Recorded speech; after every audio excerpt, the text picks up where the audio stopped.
ताज नहीं होते, बुज़दिलों के हाथों में कभी राज नहीं होते, बुलबुल के पंजों में कभी बाज नहीं होते, बुज़दिलों के हाथों में कभी राज नहीं होते। जिस कौम को पड़ती है सर झुका के चलने की आदत, उस कौम के सरों पे कभी ताज नहीं होते, कभी ताज नहीं होते। मेरा सबसे पहला नमन वंदन यहाँ पर बैठे सारे संतों महापुरुषों को है। मैं सभी के यहीं खड़ा होकर चरण स्पर्श करता हूँ, नमन करता हूँ, वंदन करता हूँ। आपका आशीर्वाद लेने की इच्छा भी जाहिर करता हूँ कि वहीं से मुझे अब आप सब लोग अपना आशीर्वाद दें, क्योंकि जो ख्याति है आज भीम आर्मी के पास पूरे देश में, पूरे विश्व के अंदर जो हम लोगों को जाना जाता है, वो अगर किसी की कृपा है तो गुरु समझदास जी जो है कमर पर हमारी हाथ मार के कहा करते थे। जब हम गए बादशाही भाई, मैं और चंद्रशेखर भाई, हमने कहा कि शोर, जब हम जाते हैं तो शोर बहुत होता है। जैसे मैं यहाँ आया तो टीम के बहुत सारे लोग थे, हम कहते हैं भाई गुरुओं के अगर हम दर्शन करने जा रहे हैं, सत्संग में जा रहे हैं, तो भैया शोर सटा ये दिखावा मत क्या कीजिए, लेकिन हमारे साथी नहीं मानते। तो वहाँ भी गुरुजी नाराज हुए थे। बाद में जब चंद्रशेखर भाई ने, हमने कहा कि गुरुजी कुछ तो दे दीजिए, तो गुरुजी ने ऐसे कमर पर हाथ मार के ये कहा था, जाओ जाओ और सतगुरु रविदास जी महाराज का काम करना शुरू करो। वही देन है आज, वही देन है। और अगर चंद्रशेखर आजाद वने रतन को कोई जानता है तो सतगुरु महाराज की देन है। मैं उनको भी नमन करता हूँ, वंदन करता हूँ, उनके चरणों में 100 बार नमन करता हूँ। कड़वे आदमी है, कड़वा बोलते हैं, सब लोग जानते हैं।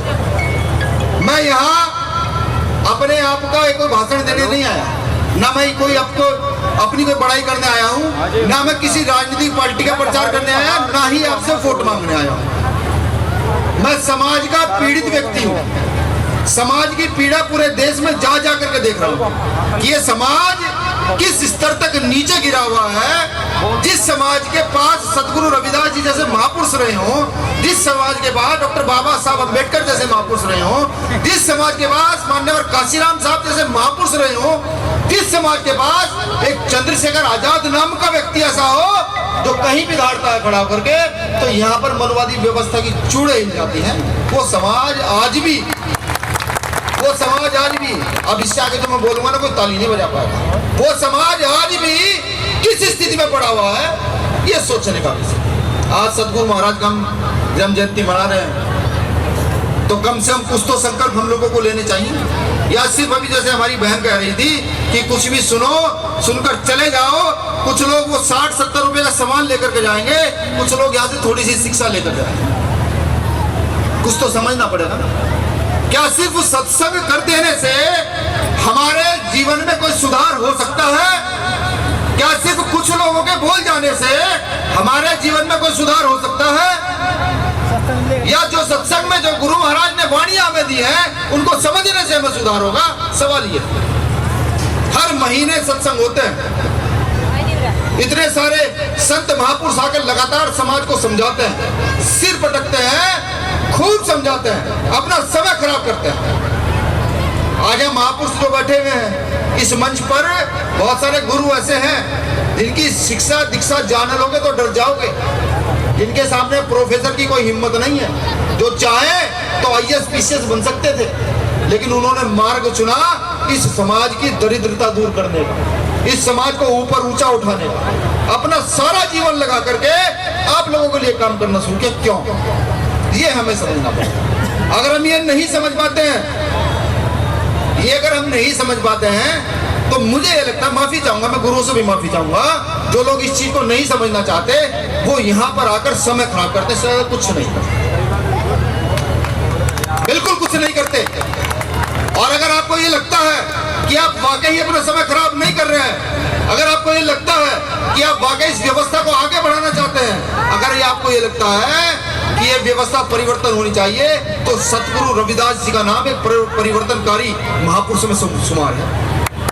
गुरु समनदास जी, गुरु समनदास जी को कोई कैसे मानता होगा मैं नहीं जानता, लेकिन मैं गुरु समनदास जी को जब पढ़ता हूँ और फील्ड में जाकर उनके विषय में जानता हूँ, तो गुरु समनदास जी से बड़ा परिवर्तन भारत में यहाँ के छूतों और दलितों के लिए किसी ने नहीं किया। बाबा साहब अम्बेडकर, सामान्य काशीराम साहब, इतना बड़ा परिवर्तन किया कि जो लोग नशे की हालत में पड़े रहते थे, जो लोग मांस मदिरा में लिप्त थे, ऐसे न जाने कितने लाखों करोड़ों लोगों को उन्होंने सुधार कर एक स्टेज पर खड़ा किया। ये छोटी बात नहीं है। अगर कोई ये कहता हो कि छोटी बात है तो मैं तुगलकाबाद लेकर के चलूंगा। तुगलकाबाद गुरु रविदास घर नहीं जानकारी थी। 700 साल पुरानी धरोहर है इस देश के दलित अछूतों की। 700 साल पुरानी धरोहर थी साहब, नहीं जानकारी थी। जिसको पुरातत्व विभाग में शामिल हो जाना चाहिए था उसकी जानकारी नहीं थी। ईमानदारी से हाथ उठा के बताओ, हमारे आंदोलन के बाद जानकारी मिली, उससे पहले कितने लोगों को थी? बहुत कम लोगों को जानकारी होगी उससे पहले, बहुत कम लोगों, मैं पहले बता रहा हूँ। अभी भी जानकारी तुगलकाबाद की नहीं होगी। जो इतिहास में दर्ज होना था उसको तोड़ दिया गया, इसलिए कि हम इतने बेवकूफ लोग निकले कि हमने अपना इतिहास कभी टटोलने की कोशिश नहीं की। हमने नहीं जानने की कोशिश की कि हमारे इतिहास के पुर्जे कहाँ कहाँ पड़े हुए हैं। यह सदगुरु रविदास जी का एक वो था। आप लोगों के लिए एक चुनौती सदगुरु रविदास जी की थी। सदगुरु रविदास जी ने अपनी छाती पर बुलडोजर चलवा करके इस देश की उस कौम को दोबारा से एक इकट्ठा करने का काम किया, जो बिखर चुकी थी, जो टूट चुकी थी, जिसको जोड़ने के लिए मान्यवर साहब काशीराम ने अपना पूरा जीवन लगा दिया। इसी कारण से वहां पर तुगलकाबाद के अंदर सदगुरु रविदास जी की छाती पर बुलडोजर चला था। आप लोग कैसे समझते हो मैं नहीं जानता। मैं जब रात को सोता हूँ, जब कभी सपने आते हैं, वैसे तो व्यक्ति हूँ, पढ़ा लिखा व्यक्ति हूँ, पढ़ा लिखा व्यक्ति नास्तिक होता है। मैं भी वही हूँ। गुरु रविदास जी को पढ़ता हूँ कि वाणियों में विश्वास रखता हूँ कि गुरु रविदास जी कहते क्या थे, वो सोचते क्या थे, इस समाज को सुधार के लिए उन्होंने किया क्या, उस ओर चलता हूँ। कभी कभी सपने आते हैं गुरु रविदास जी का। जिस दिन ध्यान करके लेटता हूँ तो उस दिन गुरु रविदास जी सपने में आते हैं और कहते हैं कि खाट से खड़ा हो, बहुत सारे लोग तैयार कर और इस समाज का सुधार कर। इस समाज के लिए मैंने अपना जीवन कुर्बान किया, लाखों करोड़ों लोगों ने अपना जीवन कुर्बान किया। सपने आते हैं, लेकिन ये होगा कैसे? अभी जैसे मेरे भाई अभी बता रहे थे, अभी उन्होंने शेर पता नहीं किस किस उपाधियों से मुझे नवाजा, और भी कहीं जाते हैं पता नहीं किस किस उपाधियों से नवाजा। जिसका समाज साथ खड़ा नहीं होता ना, उसके साथ कोई खड़ा नहीं हो सकता। या तो इन कंधों करिए इतना मजबूत कि हमारी तरफ उठने वाली उंगली को काटने का दम हम लोगों के अंदर, या फिर हमें साफ कहिए भैया अपने घर रहिए। कुछ तो करना पड़ेगा, नहीं करना पड़ेगा? क्या नशे की हालत में हम कुछ कर पाएंगे?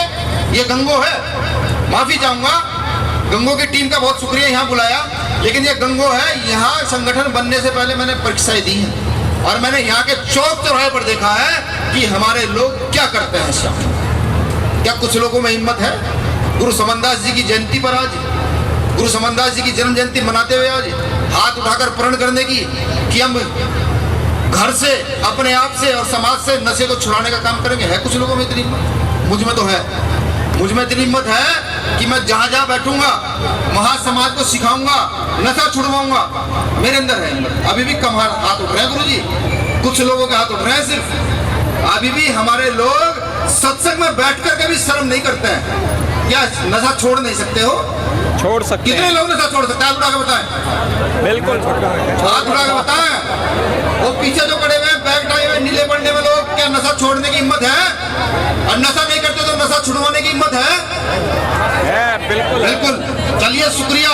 अब मैं अपनी मेन बात पर आ जाता हूँ। मैं ये बताऊंगा कि हम लोग कमजोर क्यों हैं। हम लोग कमजोर क्यों हैं? वो जो महीने में एक दिन घी का छींटा मारा जाता है, वो गुस्से की अंगारी रख के वो घी का छींटा मारा जाता है। मारती है ना सब मेरी बहनें? माएँ मारती है ना? नहीं, झूठ। 70% जितनी मेरी बहनें बैठी जरूर मारती होंगी, जो सत्संग में सदगुरु समनदास जी को समझ चुकी होंगी, जो सदगुरु रविदास जी को समझ चुकी होंगी, वो नहीं मानती हो, वरना बिल्कुल मानती है, बिल्कुल मारती है। बस यही हम कमजोर पड़ जाते हैं। अगर आप उस काम को करना छोड़ दो ना, हमें डराना छोड़ दो, हम बच्चों को ये कह दो नहीं, जब तुमने गुरु जी का नाम ले लिया तो उससे ऊपर कुछ नहीं है, तो समझ लीजिए हम कितने ताकतवर हो जाएंगे। वो जो हमारा बहुत सारा पैसा वहाँ खर्च होता है, वहाँ जाने में खर्च होता है, मैं तो नाम नहीं लूंगा, मैं नाम लूंगा कल ही विवाद खड़ा हो जाएगा, अखबारों में छाप देंगे। वहाँ जाने में खर्च होता है, कहीं और खर्च होता है। अभी एक और आया था पीछे, वहाँ खर्च होता है। वो पैसा अगर आप सिर्फ बच्चों की पढ़ाई पर और इन सत्संगों पर खर्च करना शुरू कर दो ना, तो जितनी यहाँ जनता बैठी हुई है, इसे 50 गुना जनता को आप समझा करके बाबा साहब अम्बेडकर सतगुरु रविदास जी महाराज के मूवमेंट पे ला सकते हो, बिल्कुल ला सकते हो। लेकिन मैंने कहा ना, हम नाकारण निकम्मे हो गए हैं, बिल्कुल हो गए।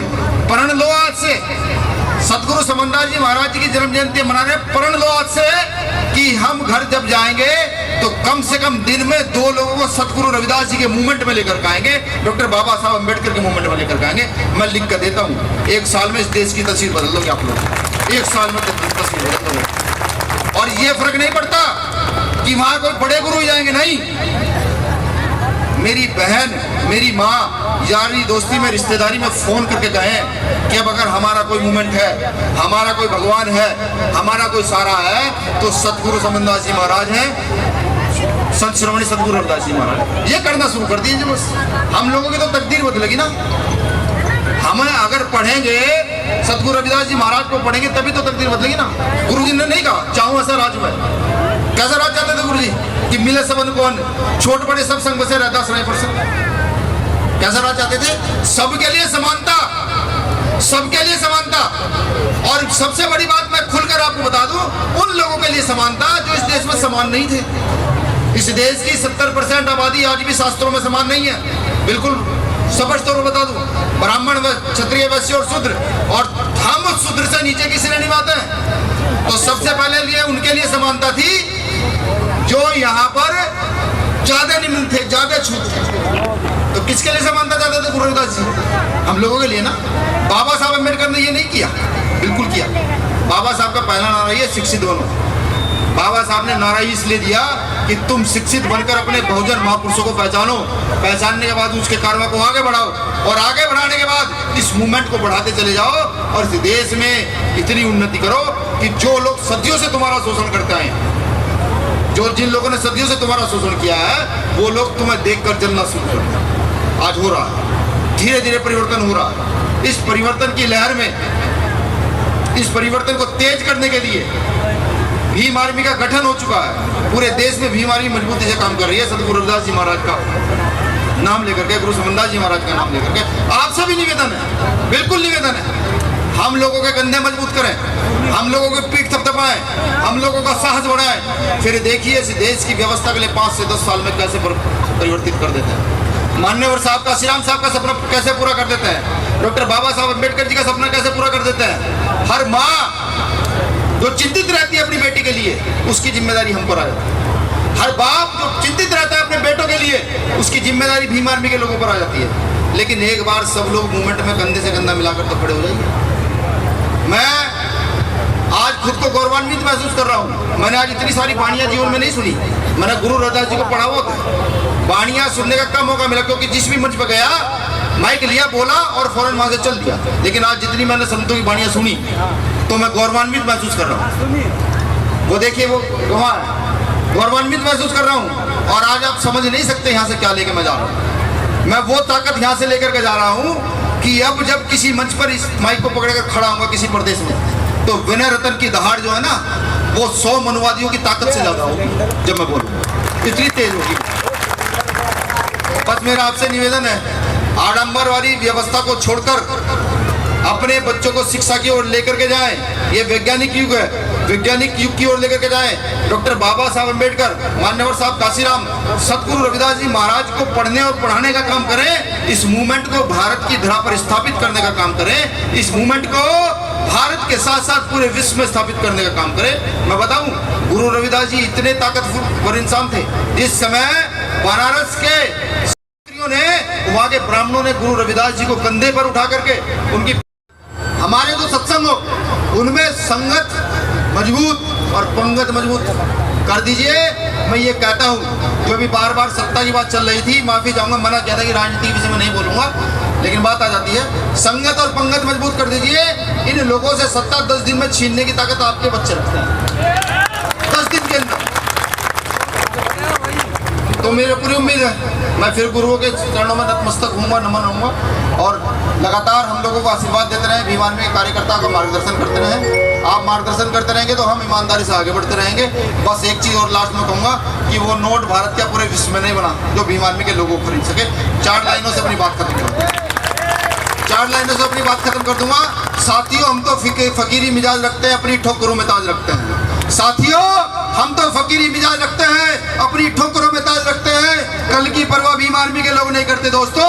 भीम आर्मी के लोग तो अपनी मुट्ठी में आज रखते हैं, अपनी मुट्ठी में आज रखते हैं, अपनी मुट्ठी में आज रखते हैं। जय भीम आर्मी, जय संविधान, जय गुरु समनदास जी महाराज, संत शिरोमणि सतगुरु रविदास जी महाराज की, संत शिरोमणि सतगुरु रविदास जी महाराज की, संत शिरोमणि सतगुरु रविदास जी महाराज की।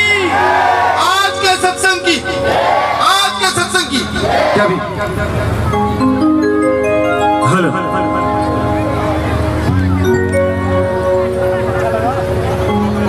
भाई, बैठिएगा।